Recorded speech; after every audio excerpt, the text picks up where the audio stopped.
esas gracias de Navidad es una renovación de la gracia que hubo el día de Navidad. Porque uno dice, no, yo soy tan malo, no sé qué, ¿cómo voy a sentir eso? Dios se hizo hombre, pero se hizo niño. Y él siendo niño, impotente, compró con su impotencia esa gracia por la cual uno hoy en día se siente, vuelve a ser niño.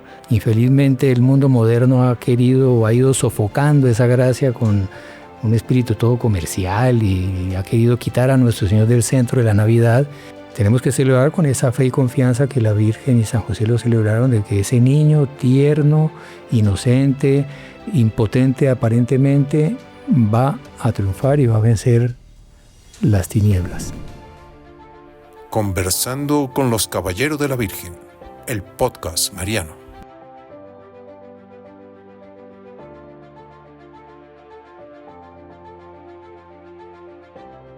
Muy estimadas familias, muy queridos amigos, Salve María, bienvenidos una vez más a Conversando con los Caballeros de la Virgen, un podcast direccionado a conocer más y nuestra fe y hacer con que ella realmente la podamos vivir consecuentemente en nuestra vida. Hace un tiempo atrás hicimos un podcast sobre el Adviento a manera de una meditación para realmente comprender que el tiempo litúrgico es un momento para que revivamos gracias propias a los misterios de la vida de nuestro Señor que en la iglesia se están meditando, se están conmemorando a lo largo de toda la liturgia. Bueno, pues nos corresponde ahora en este podcast meditar al respecto de la Navidad, de manera que comprendiéndola, podamos amarla, amándola, podamos vivirla. Que no sea una fecha, unos días de superficialidades, sino todo lo contrario. Unos días en que podamos reavivar, incendiar nuestro corazón de las gracias que la Iglesia nos ofrece revivir. Las gracias propias que recibió María Santísima, San José, los ángeles, los pastores, en torno al nacimiento del niño Jesús. Y para ello nos hemos traído aquí a una persona que siempre tiene esos conocimientos de tradiciones y costumbres y nos trae como que el pasado al presente de una forma muy característica. Hermano Francisco, Salve María, bienvenido. Salve María, Padre, gracias por invitarme. Siempre es un gusto hablar de estas maravillas de la vida de nuestro Señor y de la Virgen. Y ahí que lo veo desde que llegó aquí, No ha parado. no ha parado de seguir leyendo y profundizando. Los 4 libros decía ahí. Es de hecho, es muy bonito, sí. En estos días, bueno, estamos grabando el podcast en medio del ambiente y el coro estaba ensayando los villancicos, ¿no? Unos villancicos. Todos tienen esa nota de inocencia, de felicidad. Usted pasa, usted puede estar medio... algo con la cabeza que le está preocupando y de repente escucha un villancico y... Ay, bien, no sé, hay una nota especial de alegría, de descargar todo lo que es mundano. Es un comentario que Monseñor John usted recordará que lo hacía con mucha frecuencia, como pues la Iglesia divide el año litúrgico y tiene pues periodos, ¿no?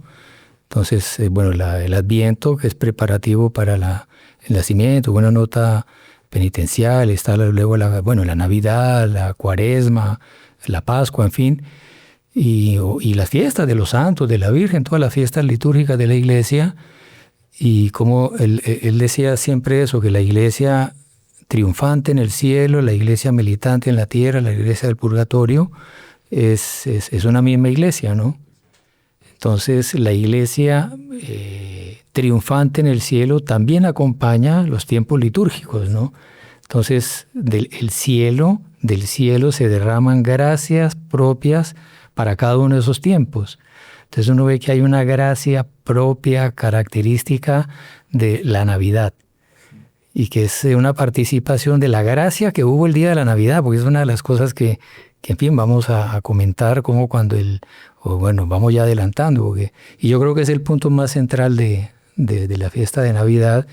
Tenemos que estar atentos para abrir el alma, el corazón, a esa gracia propia de Navidad que es participativa y es así como la misa es una renovación de la muerte de nuestro Señor en la cruz, también esas gracias de Navidad es una renovación de la gracia que hubo el día de Navidad, que fue una gracia de alegría que se manifestó en la naturaleza.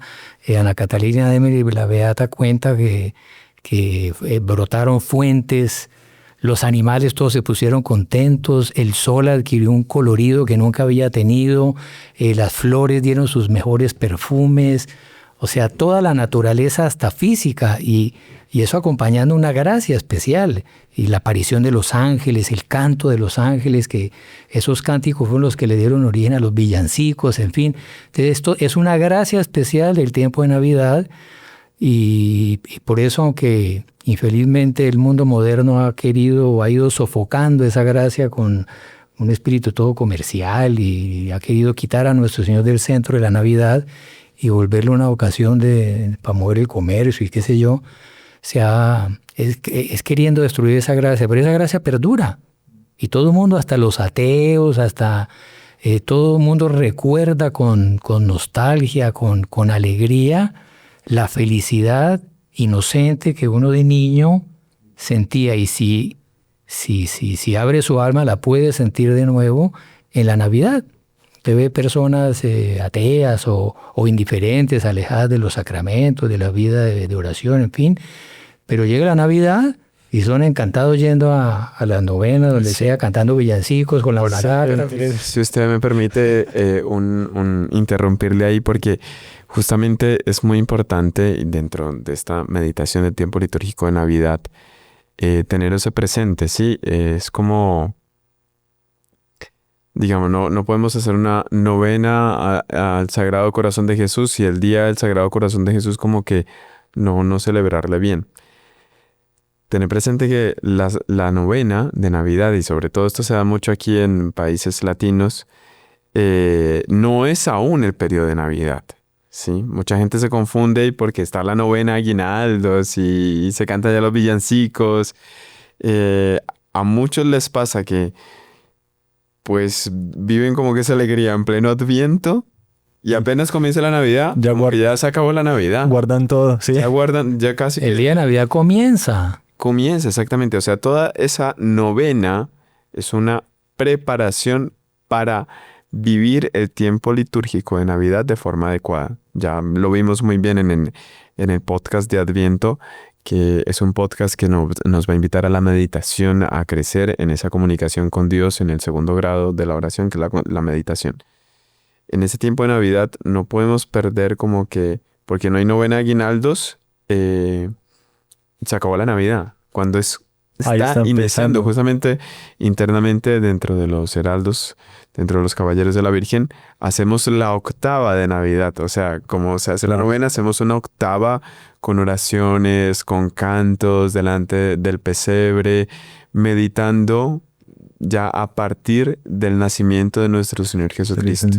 Que es muy importante que después de ver este podcast, interiorizar eso. O sea, está muy bien la novena, no tengo nada en contra de la novena y al contrario. Es excelente porque va preparando el alma para el siguiente tiempo litúrgico y por eso está el Adviento. Pero vivir la Navidad, o sea, hasta el 11 de enero del 2026 es el tiempo de Navidad.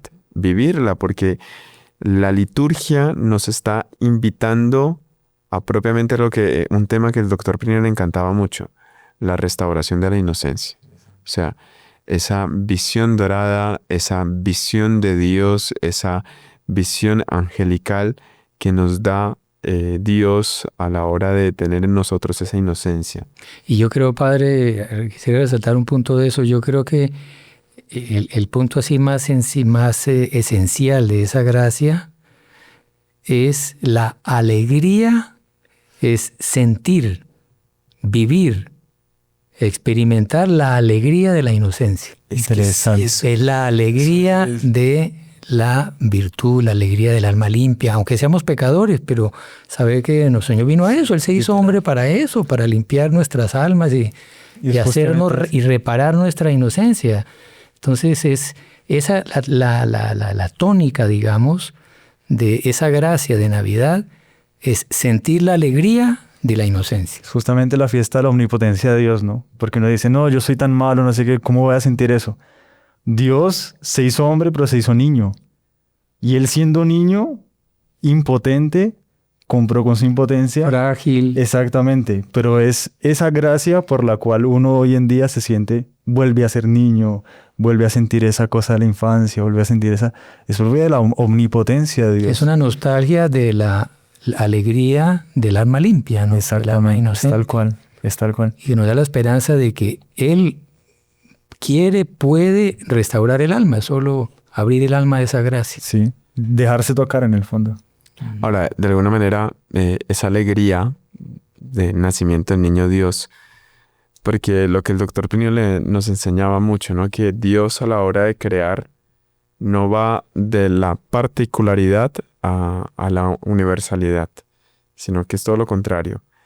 Esa realidad de lo que es Dios, de esa vida mística, a la hora de crear, la creación es un reflejo.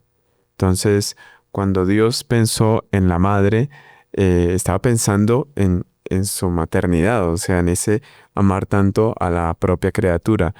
Cuando nuestro Señor dice en el Evangelio que quería acoger a Jerusalén como una gallinita, entonces no fue que nuestro Señor encontró el ejemplo perfecto en la gallina, fue que a la hora de crear, Dios puso en la gallina y en los pollitos ese instinto. Para que fuera imagen de Él. Para que fuese imagen de Dios, claro. Ya casi que pensando en el Evangelio, casi que no, pensando en el Evangelio, claro, que nuestro Señor lo iba a usar. Entonces, lo mismo, esta alegría del nacimiento de nuestro Señor Jesucristo se da también de alguna manera en el nacimiento de todo bebé, ¿no? O sea, es un bebé, el bebé es esperado, el bebé es anhelado, el bebé es querido. No, padre, usted va a ver, es increíble para ver cómo la felicidad está en la inocencia. Usted está en cualquier medio social, está en una visita a una casa, están reunidas varias amistades, en fin, están conversando. Entra cualquier persona, pues la mamá o cualquiera, con un bebé. Ah, no. Ya. Entra con un bebé, todo el mundo clava la mirada en el bebé y todo el mundo queda encantado con el bebé. Todo el mundo, ateo, de la religión que sea, hundido en el pecado, o santo, lo que sea, todo el mundo queda encantado con el bebé. O sea, esa empatía que hay con la inocencia, porque todo el mundo queda encantado con esos ojos cristalinos, limpios, admirativos. Es la belleza de la inocencia, y puede ser que el niño sea todo regordete, no sea físicamente bonito, eso no, pero su alma es linda, y todo el mundo queda encantado y cautivado.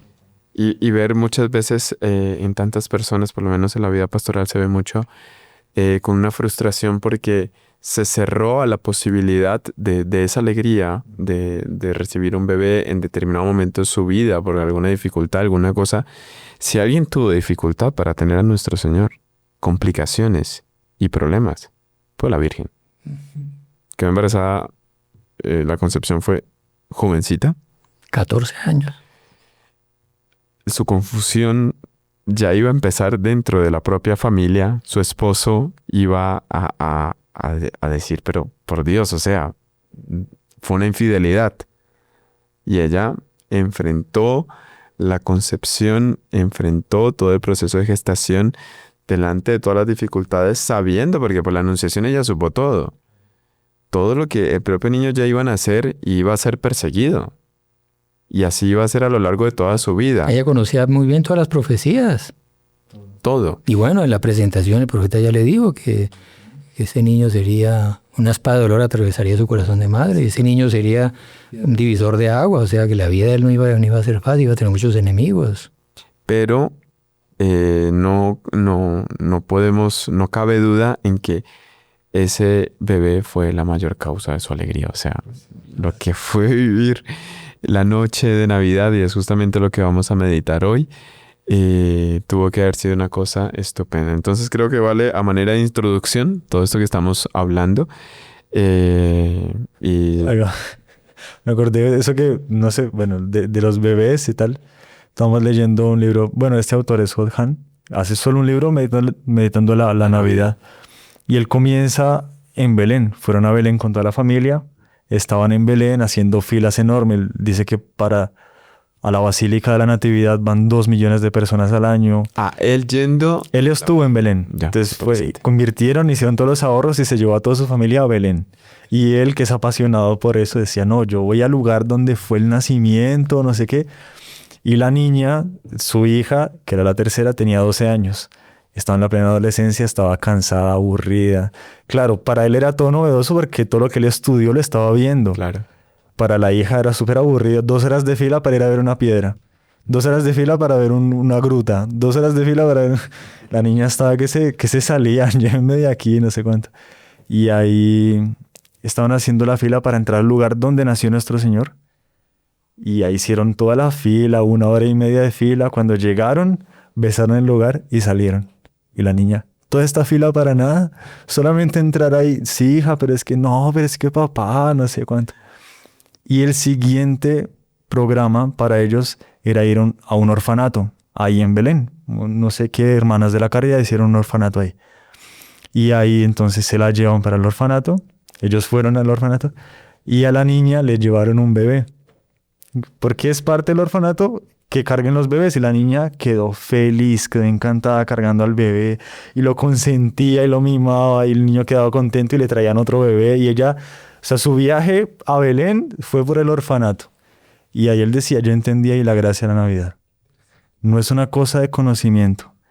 Yo vi a una joven de 13, 14 años, la alegría que ella tuvo con un niño, y ella recibió a ese niño en sus brazos. Algo así tuvo que haber sido con Nuestra Señora en la época. Entonces, dentro, justamente, para ahí va, porque si vamos a hablar de meditación, según como lo recomienda San Ignacio de Loyola, pues hagamos una composición del hogar. ¿Sí?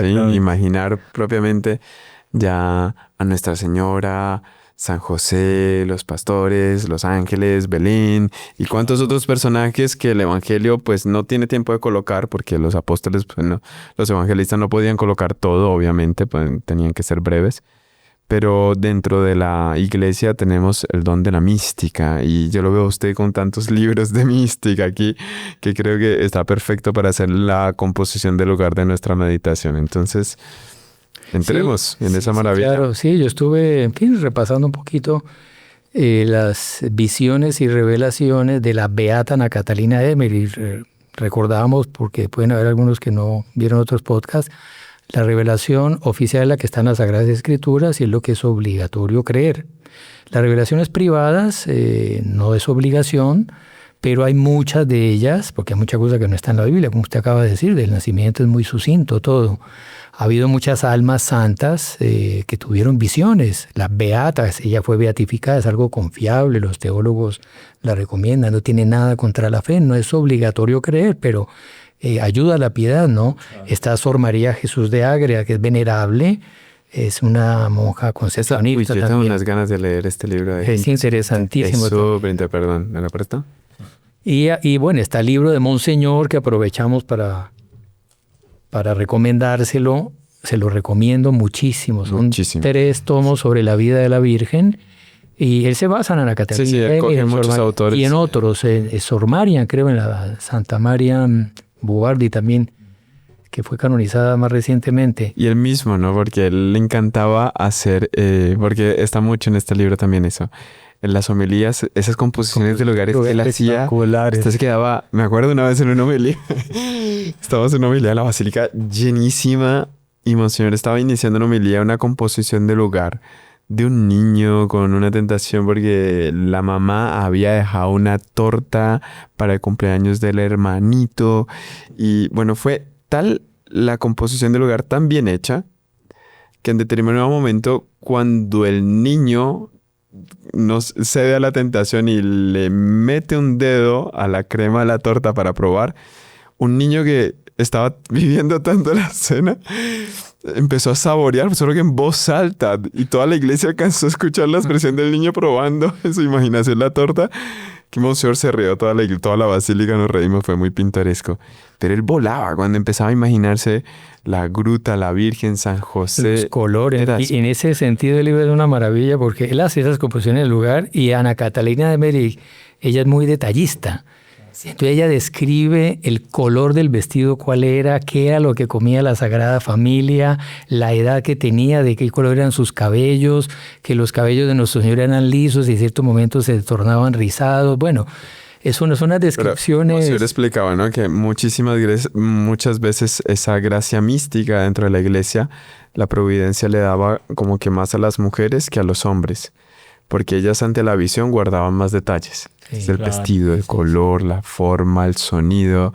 El hombre, por su forma de ser, digamos, podría saltar algunos detalles que cuando usted lee, juegan un papel importante en la narración. Claro, es otra cosa. No, Lo incitan a la piedad. Entonces yo recomiendo mucho, bueno, el libro de Monseñor lo encuentran en la tienda Mariana, tiendamariana.com, compre lo que es muy lindo, toda la vida de la Virgen. Y bueno, está el episodio del nacimiento también. Pero entonces, bueno... Este Mística Ciudad de Dios dice 3, o sea, ¿son varios? Sí, esos son 6 tomos de esta edición, pues. Y de este son 10, de esa edición. Pero bueno, entonces estas místicas cuentan con lujo de detalles. Hay una cantidad de cosas lindísimas que no están en las escrituras, ¿no? Entonces, la Virgen y San José vivían en Nazaret. Vivían en una casa que era de la Virgen, pertenecía a la Virgen. Sí. Le había regalado sus papás, San Joaquín y Santa Ana. Ahí las dos discrepan, las dos místicas, porque según Ana Catalina de Emery, Santa Ana vivía todavía. O sea, la abuela de nuestro Señor vivía todavía cuando el niño nació. Sor María Jesús de Agri dice que ya había muerto, ella y San Joaquín, pero aquí la muestra dice que ella estaba viva todavía. Y ella... Bueno, les había regalado, igual la Virgen había heredado esa casa. Y esa casa de Nazaret, ella estaba ya casada con San José. La Escritura dice que la Anunciación, ellos ya se habían casado, porque el matrimonio tenía, en la ley judía, tenía 2 episodios. Había el contrato, que se casaban, con testigos, todo eso, las actas, ya quedaban casados, pero seguían viviendo sus casas. Y... más o menos un año después, que mientras tanto iban consiguiendo todo el ajuar, y cuando estaba todo ya organizado, todo listo para vivir juntos, se hacía otra ceremonia. Ya estaban casados, pero se hacía otra ceremonia en la cual los papás llevaban a la novia por la calle con sus amigas y con coronas de flores, en fin, y ya la entregaba en la casa, el esposo la recibía y ya pasaban a vivir juntos. Bueno, cuán diferente, ¿no? Hoy día como que primero la casa... la inversión de la casa, el carro y por allá años después el matrimonio, hombre. Cómo las cosas cambian, pero esto ayuda, ir aplicando la meditación a la vida cotidiana. Sí, eran normas reveladas por Dios a Moisés y todo eso, ¿no? Bueno, entonces fue en ese intermezzo, o sea, ya estaban casados, ya eran esposos, pero no vivían juntos. El Evangelio lo dice muy claro, ¿no? Que estaba casada con San José, pero no vivían todavía juntos. Ahí es cuando se da la Anunciación. Y la Anunciación se dio en esta casa de Nazaret. Y paréntesis, que Ana Catalina también lo ve y está corroborado por la historia y tal, esa casa de Nazaret donde se dio la Anunciación, donde el Verbo se hizo carne en las entrañas de la Virgen, cuando los turcos, el Imperio Otomano musulmán, invadió todo ese Oriente Medio, los ángeles tomaron la casa. Y ella describe cómo era la casita, cómo la vio ella. Que eran 2 ambientes, que era con una bóveda, que era hecha de ladrillos, en fin, todo. Los ángeles se llevaron la casa, sin cimientos, y se la llevaron a Italia, y se posó en un campo. La dueña y empezaron a llegar peregrinos, porque era una casa que llegó del cielo, ¿no? Milagro, entonces empezaron a llegar peregrinos, y la mujer dueña del campo empezó a cobrar la entrada. Entonces los ángeles se la llevaron a otro lado. Y la llevó a Loreto, donde está hasta hoy en día, la Santa Casa de Loreto. Que está la casita, público, ¿no? Y hay una basílica enorme, lindísima, y la recubrieron por fuera con mármol, en fin, pero hay cantidad de estudios científicos. ¿Has estado ahí? Yo estuve ahí, sí. Y ahí dice, en este lugar se encarnó el Verbo, es bendecidísimo. Y entonces el estilo arquitectónico, los ladrillos, el tipo de barro, todo eso ha sido estudiado científicamente, pertenece a Oriente Medio, o sea, nada coincide no tiene nada de europeo, ni de, y el carbono 14 da que es del siglo I, en fin, todo coincide. Coincide con los cimientos, exactamente. Y coincide con los cimientos que quedaron allá. Claro, los cimientos del lugar allá. Claro, y está sin cimientos, o sea, la casa está encima y pasó siglos sin cimientos y está ahí, no se cayó.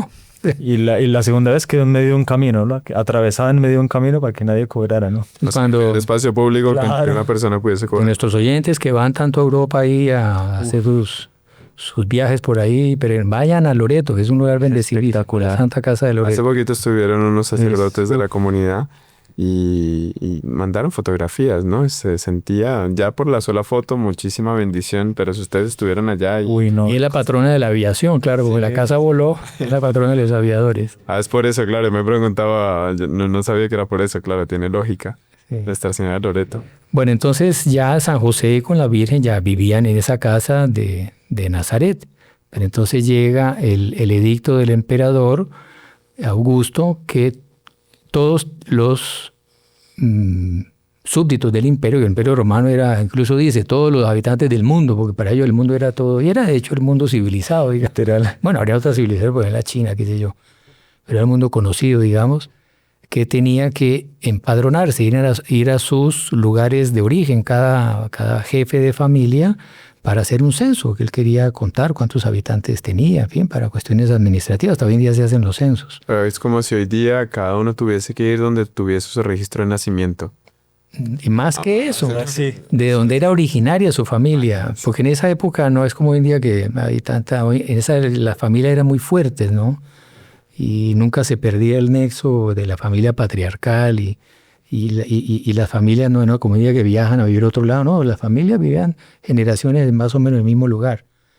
Entonces, bueno, y hay un detalle, por ejemplo, que da Ana Catalina de Miri, y la finalidad de eso era también poner al día el cobro de impuestos.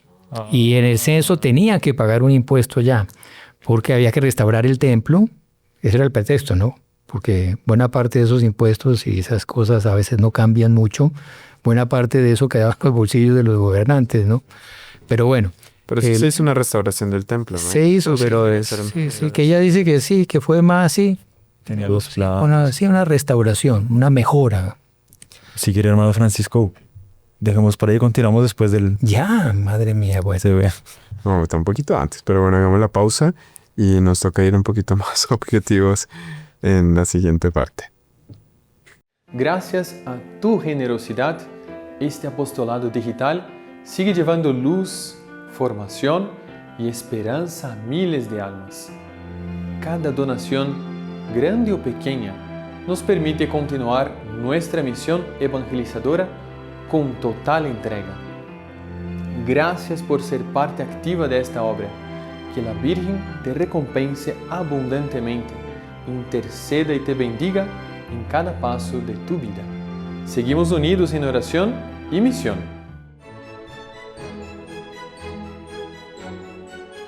Y continuamos. Perdón, hermano Francisco, yo lo corté así medio exabrupto. Usted nos estaba contando un poco las meditaciones de Ana Caterina de Emmerich con detalles, ¿no? De cómo fue el viaje entre ellos, el viaje de ellos entre Nazaret y Belén, ¿no? Sí, que era todo a raíz del edicto del emperador del censo. Entonces, por ejemplo, un detalle que da la Beata es que quienes tenían propiedades, o sea, los ricos, digamos, no estaban obligados a ir a su lugar de origen, a los que no tenían propiedades, o sea, los pobres. Entonces, por eso fue que a San José y la Virgen les tocó hacer el viaje, les tocó y mismo hacer- ella estando encinta, ¿no? hacer el viaje, exacto. Y sale el edicto y ahí San José va y le dice a la Virgen, mira, ahí este edicto, yo tengo que ir. La Virgen no estaba obligada a ir. Era el jefe de familia el que estaba obligado a ir. Entonces San José dice, bueno, tú estás encinta y ya estás próxima, no es nada prudente ir. Yo creo que, en fin, yo hago el viaje, pero también no sé de dejarte sola, es una complicación. Pero bueno, ahí yo me salté algo. Él había ido a Belén, él era originario de Belén, ¿no? De la casa de David. Ese es otro detalle interesante. San José era noble, y de la mayor casa de nobleza que ha habido es la casa del rey David. Y él era el heredero de David. O sea, si Israel hubiera sido independiente de los romanos en ese momento, el rey de Israel era José. Sí. Y nuestro Señor era el heredero del trono de David por ser hijo de San José. Por eso las profecías, ¿no? Que el trono iba a ser dado, o el cetro iba a ser dado sobre alguien que iba ya eternamente a mantener esa realeza. Y por eso en la Escritura varios los llaman a nuestro Señor hijo de David. Un ciego le dice hijo de David, y en fin, porque sabían que él era el heredero, sabían que nuestro Señor era el heredero y que San José era el heredero. Entonces, bien, había ido a Belén a Pero muy unas perseguidos por eso, ¿no? Claro. Porque era sabida la estirpe de San José, era muy controlada, la estirpe de David. Y el Sanedrín, que eran los que, bueno, ellos estaban dominados por el Imperio Romano, pero los que gobernaban a los judíos bajo el Imperio Romano era el Sanedrín, que eran los ancianos, los sabios y los sacerdotes, ¿no? Ellos eran los que gobernaban ahí, sometidos a los romanos, claro. Sí, pero ya también. Y ellos romanos. y espiaban, y ellos sabían que José y que había un resto de fieles, que eran las santas mujeres, que, en fin, eran esenios, eso es otro tema para otro día, los esenios. Yo, Gabriel, creo que lo ha tratado. Él ha tratado sobre los esenios. Era un resto de fieles en medio de toda esa decadencia de los judíos y del mundo entero. Ellos sabían y tenían la esperanza de que en algún momento se iba a restaurar el trono y que ellos iban a ser los reyes. Y que además era el Mesías. Ellos sabían eso por las profecías que se cumplían en él. Entonces, ese resto estaba en torno, digamos, de la Sagrada Familia y tenían veneración por ellos. El profeta Simeón, la profetisa Ana, en fin. Y los fariseos, el Sanedrín, también informándose para sabotear, ¿no?, a nuestro Señor.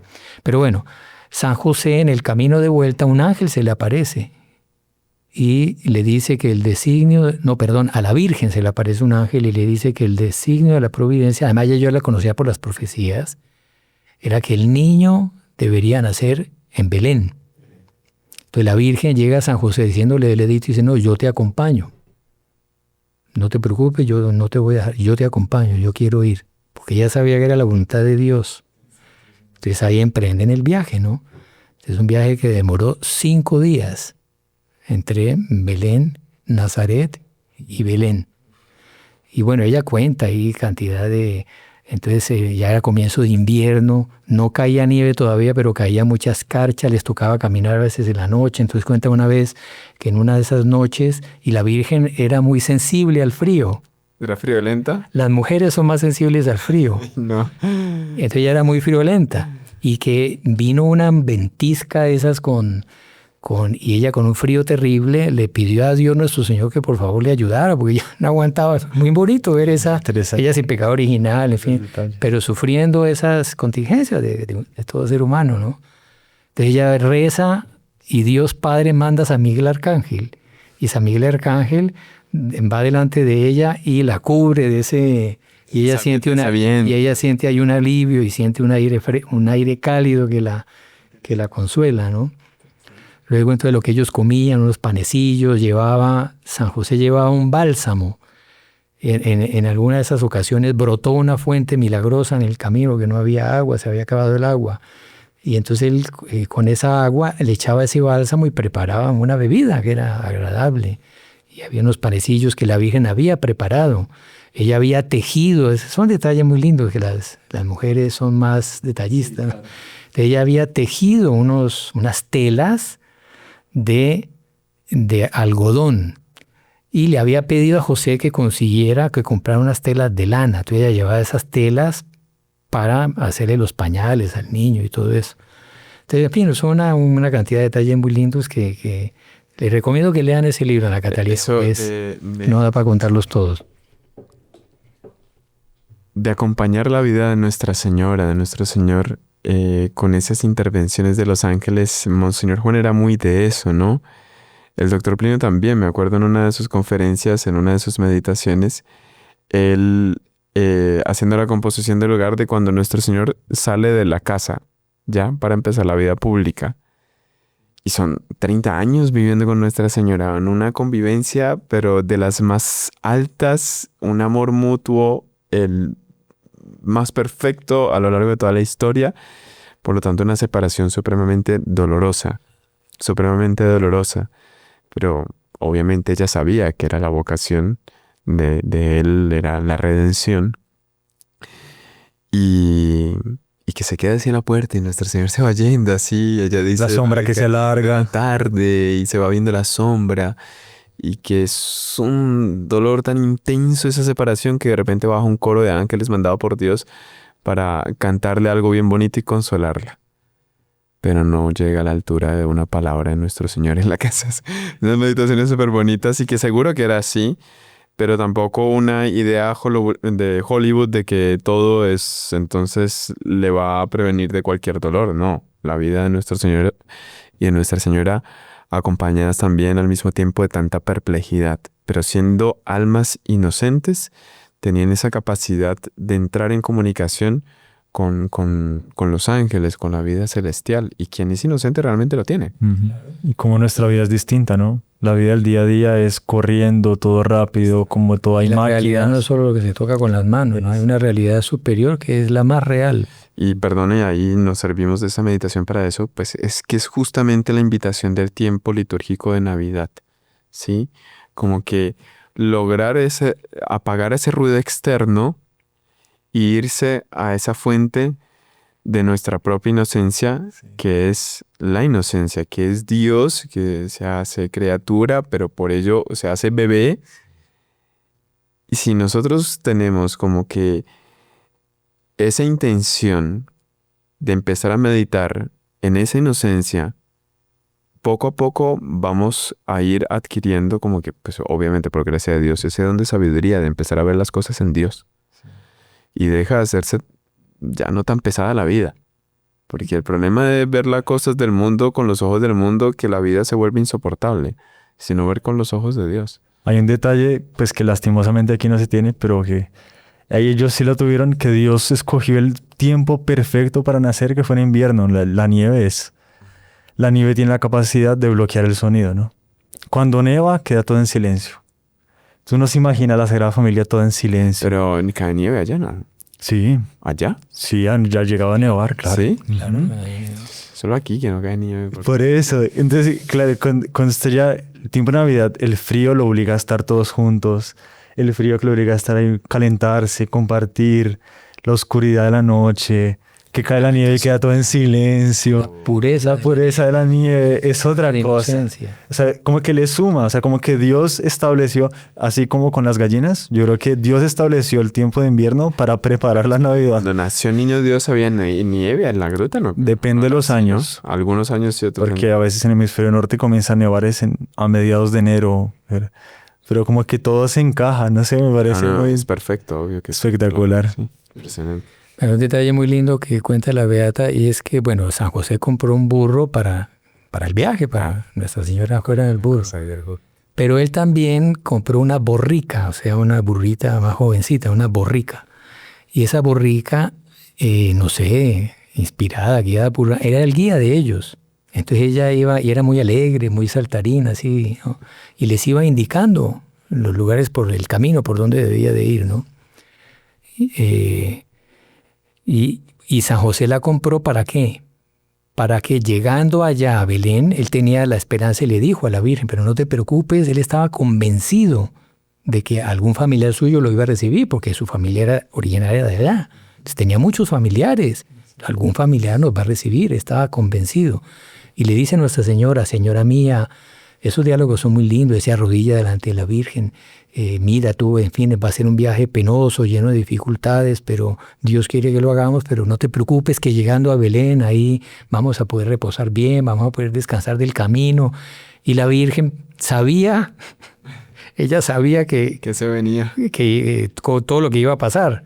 Ella le decía, sí, claro, esposo mío, no te preocupes. Y él decía, o sea, por dentro pensando, pobrecito, si supiera, ¿no? Y eso lo hizo sufrir. Cuando él llega, empiezan a tirar la puerta en la nariz de sus familiares. 50 casas visitó él. Tocó la puerta de 50 casas de familiares suyos. Y le tiraron toda la puerta en la nariz. En el camino, que eso lo narra ella, en el camino sí, hubo unos que no lo recibieron, además ellos pobres. Siempre cuando alguien es pobre así de apariencia, pues oye, a pesar de que eran nobles, humanamente hablando, desde buena familia de nobleza, y sobre todo eran la obra prima de la creación, la Virgen, el aspecto, la nobleza, la dignidad, la belleza de ella, San José, la más alta criatura después de la Virgen es San José. Y bueno, el niño no podía porque no había nacido, pero, o sea, un porte que debían de tener. Sin embargo, bueno, tenían apariencia pobre por sus vestidos, todo. No lo recibían. No, pobre, hay que, perdón, se la salvedad, ¿no? Que tenía un roto en la túnica o porque Nuestra Señora impecable. Y eso lo cuenta ella, que siempre, todos los días, eran limpísimos. Esos detalles, ¿no? Que todos los días se lavaban los pies, claro que andando de sandalias, que eran muy limpios. Y se lavaban todos los días los pies y tal. Hay un episodio, en fin, es que hay tanta cosa, el tiempo ya va corriendo, que varios no lo recibieron. Hubo un caso en que el esposo de una familia no los quiso recibir y la señora vio todo eso y vio la santidad de ellos y después le reprendió al esposo, pero ¿cómo haces eso? Esa familia tan digna, tan... Entonces la señora se fue detrás de ellos a buscarlos. No, vengan. Y los recibió y los atendió bien y bueno. En otra casa donde los recibieron, unos ricos que los recibieron, pero así, sí, vaya, y por ahí en un granero, en un depósito, vaya, acomódense ahí, los recibieron, pero con muy despectivos, digamos, pero bueno, los recibieron. Y todo esto a camino. En el camino. La señora de ese matrimonio quedó impresionada con la Virgen. Y era una mujer muy vanidosa. Entonces ella se fue a espiar. Así por una rendija, entonces vieron a San José y sobre todo la Virgen, ¿no? Le llamó, y vio y quedó impresionada de la belleza de la Virgen. Y le dio envidia a la mujer. Le dio envidia y le dijo al esposo, no, mañana temprano hay que echarlos de aquí, eso no quiero que se vaya. Entonces, primero lo recibió. Lo recibió y después lo botó rápido por envidia. ¿Cómo, perdón? Porque era un tema que Monseñor Juan hacía mucho énfasis en las homilías cuando hablaba de la envidia. Pero él decía, la comparación es un fenómeno natural que se va a dar. O sea, delante de una cualidad, cuando nosotros vemos una cualidad en otro o en otra, hay un camino, hay un movimiento de admiración. Claro, se ve algo... Claro, qué voz bonita, o qué apariencia bella, o qué inteligente, o qué brillante. Pero que inmediatamente en pocos segundos, y se yo. compara. Uh-huh. Hay un movimiento natural de comparación. Y ahí quedan dos caminos. O la admiración o la envidia. Porque usted ve, es eso. Es eso. El primer momento ya admiró. Sí. Y después envidió. Bueno, lo más impresionante es que esa mujer, a raíz de ese acto de envidia, Dios la castigó y quedó ciega y se encorvó. Dios mío. Quedó encorvada, así le hizo escoliosis, ¿no? La columna y quedó encorvada, que no podía levantarla por esa envidia. Y 30 años después, esa mujer va a buscar a nuestro Señor y es la mujer que nuestro Señor la encorvada, que nuestro Señor la cura. Impresionante. Nuestro Señor la cura. Es lindo esas coincidencias. Y hay una cantidad de coincidencias que bueno... Como dicen los italianos, si no es vero, viene trovato, porque si no es verdad, está bien inventado. Entonces, por ejemplo, un lugar donde hay un árbol así frondoso, donde ellos durmieron, porque no encontraron más y durmieron bajo un árbol, en el camino, un terebinto. Bueno, bajo ese terebinto había estado Abraham y había levantado un altar a Dios, al Dios verdadero. Luego Josué había estado en ese lugar con el Arca de la Alianza. O sea, el Arca de la Alianza que es una prefigura de la Virgen. El Arca de la Alianza es una presencia de Dios. La Virgen es la nueva Arca de la Alianza, que con ella comenzó la nueva alianza y ella llevó al Redentor dentro de sí. Abimelech, hijo de Gedeón, fue proclamado rey debajo de ese terebinto. Entonces, bonita todas esas coincidencias. Pero bueno, tocan las 50 casas, les tiran la puerta en la nariz y ya entonces San José, desesperado, le dice a la Virgen, ahí se acuerda que él en su juventud, cuando era pastor, los familiares de él que lo envidiaban, los primos y todo eso, entonces él era muy contemplativo, él se iba y convivía más con los pastores, le gustaba pasar días y noches, y había una gruta en las afueras de Belén, donde él pasaba noches y días enteros, y en esa gruta él un día, una noche, no recuerdo, meditando en las escrituras de que una mujer, una virgen daría luz, y que esa era la señal de la venida del Mesías y las promesas de Dios, el cumplimiento de las promesas y tal. Entonces meditando en eso y viendo cómo el tiempo, porque habían otras señales de los profetas, ese tiempo ya había llegado y era una virgen y tal, él ahí hace voto de castidad en esa cueva. Eso lo decimos en el libro, ¿no? Eso lo decimos en el libro. Y él hace un acto de consagración a esa virgen. Qué cosa impresionante. Y le pide a Dios la gracia de conocerla para poderla servir. Qué cosa, ¿eh? Qué feliz. Era en esa misma cueva, la cueva de la castidad. Bueno, entonces San José es uno de los consagrados. Literal. Pero, Consagrada a la Virgen antes de conocerla. Bueno, la Virgen antes de la Anunciación también ella nunca pensó que ella iba a ser la escogida. Ella también pedía ser la esclava de la Madre de Dios, ¿no? La Madre del Mesías. Y entonces ahí la Virgen le dice, claro, esposo mío, vamos que si no hay más, vamos, es la voluntad de Dios. Y la borrica esa, que les iba indicando el camino, se les había perdido. Entonces él se va para la cueva un poco en la duda, bueno, en una cueva, y ella está por dar a luz, y es el Mesías, que se merece los mayores paladios, y yo soy el responsable delante de Dios. ¿qué es eso? Esa prueba Prueba durísima, ¿no? se puede medir porque usted cuántas personas a veces llegan, señores, sobre todo, es padre, estoy en una situación económica supremamente difícil, mi familia, mis hijos. O sea, San José estaba en una situación totalmente similar y peor, porque pues quién era la Virgen y quién era el hijo. Y quién era el encargado de tomar esas providencias. Y la Virgen lo consolaba con ese argumento. Ella le decía a San José, no te preocupes, esposo mío, que el Rey de Reyes, el Señor de Señores, ya se rebajó haciéndose hombre.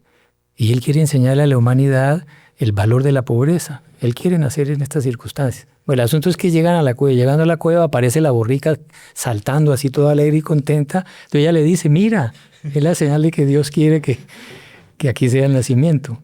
Ahí llega San José, la sienta ella en una piedra a la entrada de la gruta. Ella describe cómo era toda la gruta, que habían otras grutas vecinas, que en una de esas grutas vecinas, al ladito de la gruta del nacimiento, la cueva de, ¿cómo se llama la mujer? Ya me olvidé el nombre, Maraja, algo así. Esta Maraja había sido una nodriza de Abraham. Y en un momento donde Abraham, los niños lo persiguieron, esa nodriza se refugió en esa cueva. Por eso había quedado con el nombre de esa nodriza de Abraham, ¿no? Y en esa cueva se había refugiado Set. Dios mío. Adán y Eva Eso, por favor. tuvieron ¿Quién era Set? a Caín y Abel. Abel. Caín mató a Abel. Y ahí la Biblia dice que Dios les dio otro hijo para reemplazar a Abel. Después tuvieron otros, pero que fue Set, que fue un santo, pues. Entonces, Abel murió y quedó Caín y Set. A ese Set, otros hermanos que vinieron después también lo envidiaron y lo persiguieron. Y él se refugió en esa cueva también. Entonces, ese contexto de persecución y de refugio y de nodriza. Porque la nodriza de Set, una nodriza de Set también lo protegió y lo alimentó ahí. Prefigura de la Virgen que iba a alimentar al niño Dios en esa misma cueva. Y en una cueva donde se refugiaban de las persecuciones. Y eso lo cuenta Monseñor en el libro como ese complot del cual hablamos ahora, que ya había un complot de ver ese Mesías, Herodes, cuando llegaron los reyes después y le dicen que el rey de los judíos nació, me va a tumbar del trono. O sea, tanto lo de Herodes como lo del Sanedrín, que sabía que el niño iba a nacer en Belén, el Mesías iba a nacer en Belén y ya estaban en complot. Fue estratégico que el niño Dios no naciera en Belén, sino en esa cueva, lejos del alcance de... Sin embargo, ahí me adelanto para ese contexto que el doctor Plinio lo resalta mucho, como el niño Dios, sí, es el príncipe de la paz, la gracia de la Navidad es la paz, pero él vino a llevar adelante un combate. Por eso los heraldos a veces lo representaban al niño Dios con armadura. Me parece que el doctor Plinio en uno de los artículos de aquí que él dice eso, ¿no? Que es el príncipe de la paz y explica, bueno, príncipe de la paz, pero nuestro Señor, que es el príncipe de la paz, dice que no vino a traer paz sino espada. Entonces, claro, porque la verdadera paz nace de el triunfo sobre el mal y sobre el pecado. Y él vino a vencer al demonio, muriendo en la cruz, vino a redimir la humanidad, vino a abrir las puertas del cielo, vino a obtener gracias para salvarnos, vino a pagar nuestros pecados. Y así es que él venció a la muerte y venció al demonio. Él vino en un combate espiritual. Y en su vida fue un combate, porque ya había un complot contra él desde niño. Por eso después habría la matanza de los inocentes, que era para matarlo a él. O sea, todos los enemigos, los hijos de las tinieblas ya estaban tramando. Y cuando hubo, en fin, nace el niño, vamos a adelantarnos, pero es para mostrar ese aspecto de lucha, ¿no?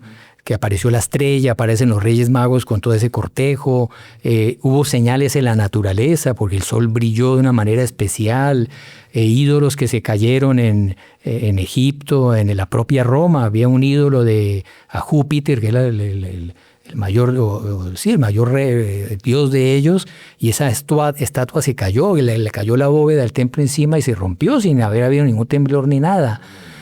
Y todos ellos percibieron eso. El emperador Augusto tuvo una visión de una mujer con un niño, y que ese niño era el Dios verdadero, al cual todos debían de servir. El propio emperador había tenido esa visión. Los Reyes Magos tuvieron visiones de la Virgen, del niño. Antepasados de los Reyes Magos, que eran de pueblos persas y de otros pueblos, habían tenido visiones de una mujer que daría luz al verdadero Dios, que era el que venía a pagar. Por eso es que muchas de esas culturas paganas, y eso lo citan los protestantes, pero así que nosotros católicos heredamos unos cultos idolátricos paganos, muchos de esas mitologías paganas hablan de que el Dios verdadero era un niño que sería dado a luz por una mujer que sería una santa muy especial. Entonces ellos ya tenían esas tradiciones por esas revelaciones que habían tenido para prepararlos a la venida del Mesías. Por eso los reyes, cuando vieron las señales en el cielo y todo, dijeron, es el cumplimiento de lo que nuestros antepasados nos dijeron. O sea, ellos ya estaban esperando un Mesías también, no solo los judíos, ¿no? Entonces usted ve es que se va juntando todo. Ese contexto, todas esas señales del cielo, y a pesar de eso, los enemigos tramando para frustrar el plan de Dios. Ahora, ¿qué tan diferente el plan de Dios al plan de los hombres? Porque en el contexto político-social en que nace nuestro Señor, pues para un judío de la época era una situación difícil porque era una nación dominada por el Imperio Romano, con unos impuestos que a ellos les dolía tanto, y clamaban a Dios en su oración la liberación del pueblo de Israel de esa situación, solo con una concepción totalmente mundana. Pero ¿cuántos judíos no elevaban súplica a Dios pidiendo la solución de esa situación? Porque el imperio, porque el impuesto, porque el abuso y porque no sé qué. Y de repente Dios como solución manda un bebé. Un bebé contra un imperio. O sea, a ojos humanos no entendieron qué era la solución. Pero estaba ahí en ese bebé tiernísimo la sabiduría eterna y encarnada. Muy lindo, en fin, es que hay tanto detalle y no sé, madre mía, el tiempo se acabó, yo creo que lleguemos ya a la Navidad porque es que probablemente la Navidad, porque es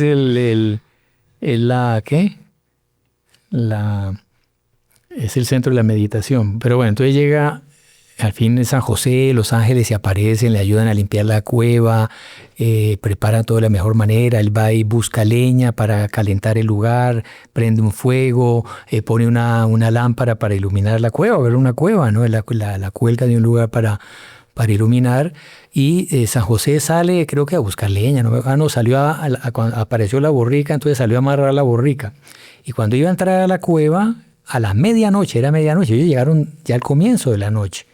Entonces lo que él se demoró en limpiar y en arreglar todo eso.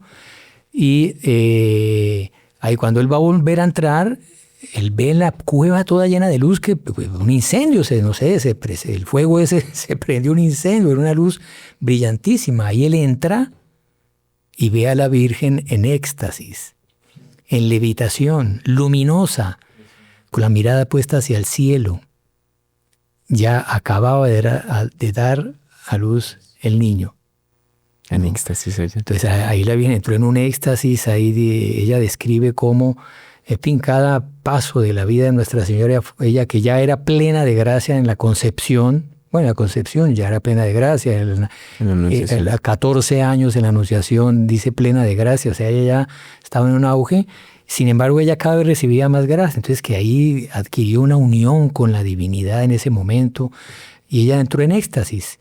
Y el niño nació y ella estaba en éxtasis. O sea, ella no se dio cuenta del nacimiento del niño, porque ella estaba en éxtasis. Estaba conectada con Dios, con el cielo. Y el niño nace sin ella perder la virginidad. Virgen antes, durante y después del parto, como enseña la Iglesia. ¿Cómo se dio esto? Porque el niño Dios en ese momento adquirió un cuerpo glorioso. digamos, él por el hecho de estar, en Cristología se estudia eso, él por el hecho de estar, él tenía los 4 conocimientos, ¿no? Uno de esos era el conocimiento beatífico, es decir, la visión de Dios cara a cara. Quien tiene a Dios cara a cara, pues ya tiene esas propiedades del cuerpo glorioso. Y enseña que en la Cristología, que en la encarnación era un milagro, el tiempo entero un milagro negativo. Inverso. Sí, claro. Intentando como que ocultar. Él debería ser inmortal, Ujú, él no debería sufrir ningún dolor, ujú. porque él era sin pecado original y además él, por ser Dios, bueno, nunca dejó de ser Dios, aunque era hombre, y estaba en la gloria siempre, nunca. Pero entonces él hizo ese milagro a la inversa. Entonces ahí Suspende. como que suspendió el milagro un momento y adquirió cuerpo glorioso. Igual que, bueno, ya en la resurrección ya él era glorioso propiamente. Y el Evangelio es muy claro que nuestro Señor atravesó la piedra. El ángel movió la piedra cuando ya estaba el sepulcro vacío, que llegan las santas mujeres. Ujú. Pero ella ya se había ido. El ángel movió la piedra y estaba el sepulcro vacío. Nuestro Señor había atravesado la piedra. Es una propiedad del cuerpo glorioso, la sutileza que un cuerpo puede atravesar otro. Atraviesa los cuerpos. Entonces así el cuerpo del niño atravesó y con detalles se lo da a Sor María Jesús de Ágreda. Los niños nacen en una bolsa, el vitelino creo que se llama, Sí. una membrana, así que él nació sin esa membrana, Vea pues. porque es algo Claro, que desdora, sí, ¿no? exactamente. Es una cosa que hay que limpiarla, en fin, viene con... Sí, pero como él Sí, yo- venía con la sutileza, y el cuerpito ya, porque los niños recién nacidos, pues no son así tan bonitos, ¿no? Que digamos. no, para la mamá sí. No, es muy lindo por inocente, pero el cuerpo no es que sea, ya, el niño va cogiendo figura después, ¿no? Sí. El niño ya nació con una figura ya perfecta, digamos, ¿no? Bueno, además él tenía uso de razón desde antes de nacer, ¿no? Exacto. Era Dios y sin pecado original. Y ahí el niño nace, sale del vientre de la Virgen y lo recibe San Gabriel, recibe el niño Dios. Dios mío. Y el niño Dios llora. En el momento en que el niño llora, ahí la Virgen se despierta del éxtasis. Y Sí, no, bueno. San Gabriel se lo entrega a ella.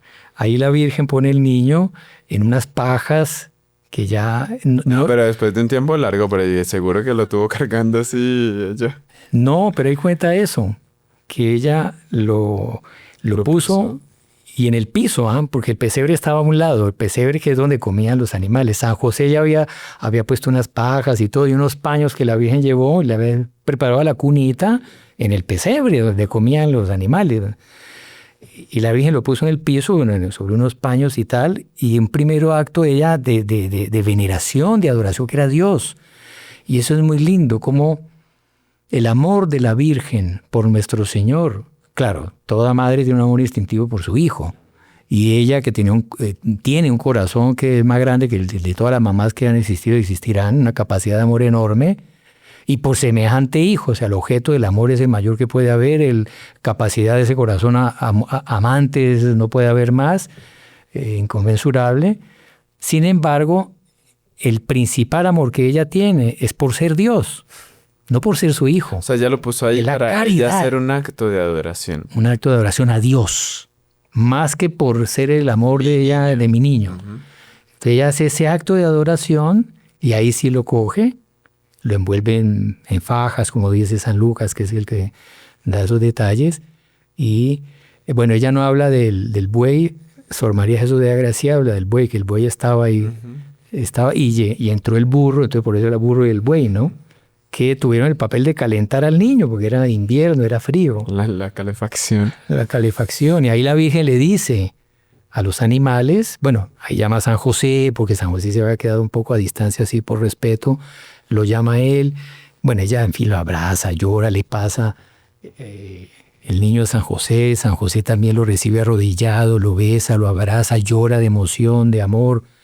Ahí ya se lo da a la Virgen lo pone propiamente en el pesebre, y la Virgen le hace una seña a los animales, a la mula y el buey, para que veneren a Dios, y ellos doblan las rodillas y empiezan a adorar a nuestro Señor. Era una época que en España se hacía, ¿no? Cuando estaba en la misa, el momento de la adoración de Santísimo, cuando había misa campal, etcétera, los jinetes arrodillaban los caballos con las dos rodillas, ni las dos primeras arrodillaban los caballos. Hermano Francisco, yo creo que, a ver, como los profesores cuando no consiguen terminar la materia en Una conclusión. no en conclusión tanto, sino yo creo que tarea, porque queda clarísimo que, a ver, que es mucha materia para meditar sobre la Navidad. Son detalles lindísimos, porque es que aquí abundan los detalles y eso es lo que le da muchísimo sabor a una meditación. No, total. Y mire que no hemos hablado, yo lo tenía aquí anotado para recordar una Navidad con doña Lucilia, todo lo que ella hacía de preparativos para que los niños viviesen la Navidad como debe ser vivida, con el espíritu puesto en el niño Dios y no o en el regalo o en cosas materiales o qué sé yo.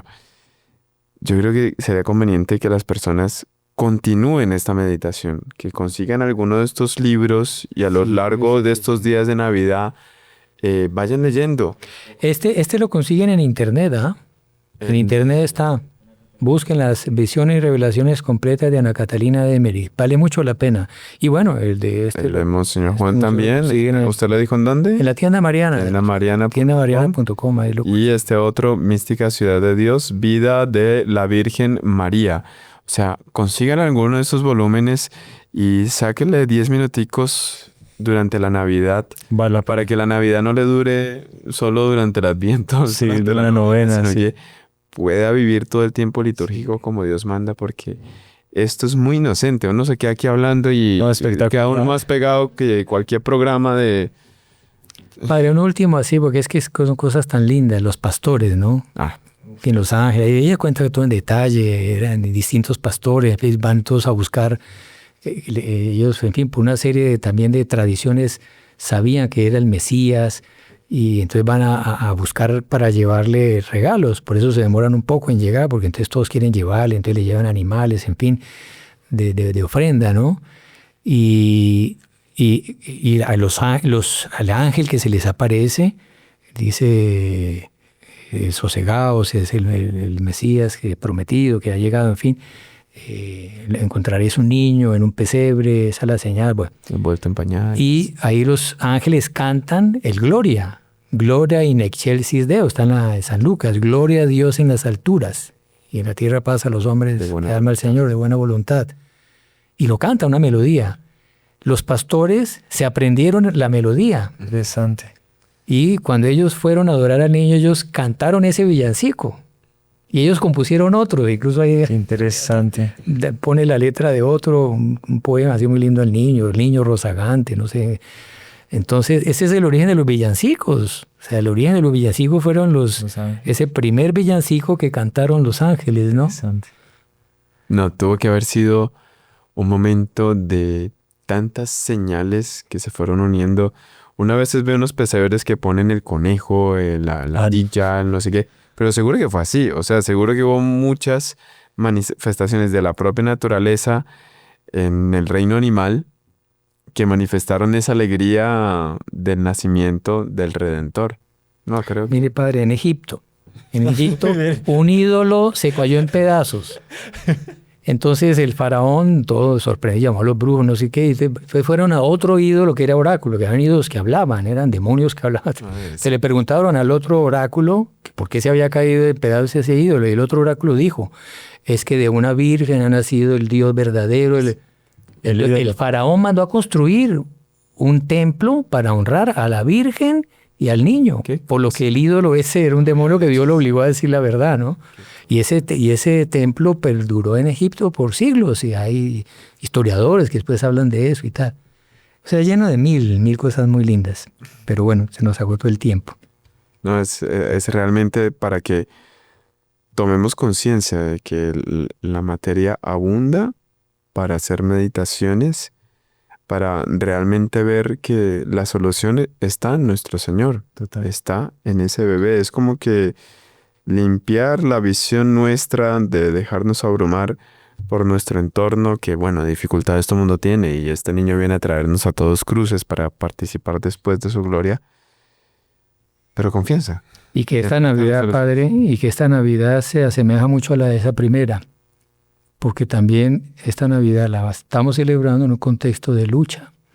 Hoy en día los enemigos de la Iglesia, con un poder cada vez creciente, la propia Iglesia con una crisis interna que no es humanamente, no se le ve mucha salida. Sabemos que es inmortal y salida hay, pero es una lucha entre la luz y las tinieblas tinieblas queriendo sofocar la luz y que pareciera que las tinieblas la van a sofocar, y tenemos que celebrar con esa fe y confianza que la Virgen y San José lo celebraron, de que ese niño tierno, inocente, impotente aparentemente, va a triunfar y va a vencer las tinieblas. O sea que es muy importante también tener presente que la gracia de la Navidad es tan fuerte que hasta el bandido más bandido, lo que el doctor Plinio decía, el niño mentiroso intenta no mentir, de tal manera es tan fuerte que hasta el más malo de alguna manera está viviendo también la Navidad y intentando ser bueno ese día.